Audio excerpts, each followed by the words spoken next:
le 28 avril 1985, un jour que Chantal Nobel n'est pas prête d'oublier, et ce malheureusement pour des mauvaises raisons. Alors qu'elle sortait de l'enregistrement du programme Champs-Élysées, animé à l'époque par Michel Drucker, l'actrice de Château-Vallon avait pris la route avec Sacha Distel, décédé il y a 18 ans jour pour jour des suites d'un cancer du côlon, qui était alors au volant de sa Porsche. Sauf que le trajet ne s'est pas déroulé comme prévu. Aux alentours de 3h20 du matin, la comédienne, alors âgée de 34 ans, s'est retrouvée grièvement blessée suite à un accident de la route près de Tréhisy-sur-Loire, dans la Nièvre.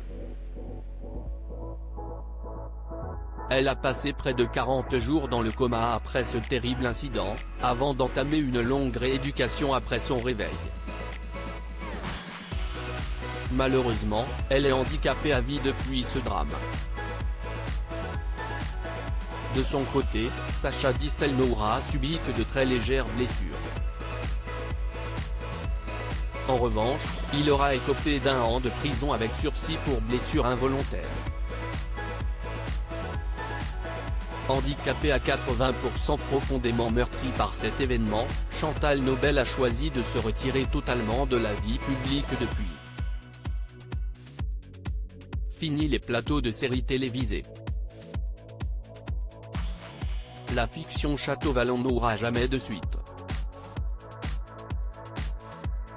La mort dans l'âme. Nous avons décidé de ne pas tourner de deuxième saison, déclarait à l'époque Jean-Claude Héberlé, PDG d'Antenne 2, renommé France 2 depuis. Mais depuis l'accident, de l'eau a coulé sous les ponts. L'actrice a eu le temps de reconstruire sa vie, loin de la capitale, dans le Var. Lors d'une interview accordée à Téléstar en 2009, elle décidait de donner de ses nouvelles. « Je suis rayonnante, ici à Ramatuelle, mon existence est paisible et heureuse. Je reste handicapée à 80%. Forcément, ma vie a complètement changé. De ces 25 ans, je retiens ma résurrection et l'amour qui me lie à mon mari. Ce dernier est un joaillier tropézien nommé Jean-Louis Julian. Pendant longtemps, j'ai été en colère, mais si est fini. Il y a 15 ans, j'aurais très bien pu tourner avec une canne et garder l'autorité que j'avais dans Château-Vallon, mais ce milieu est sévère.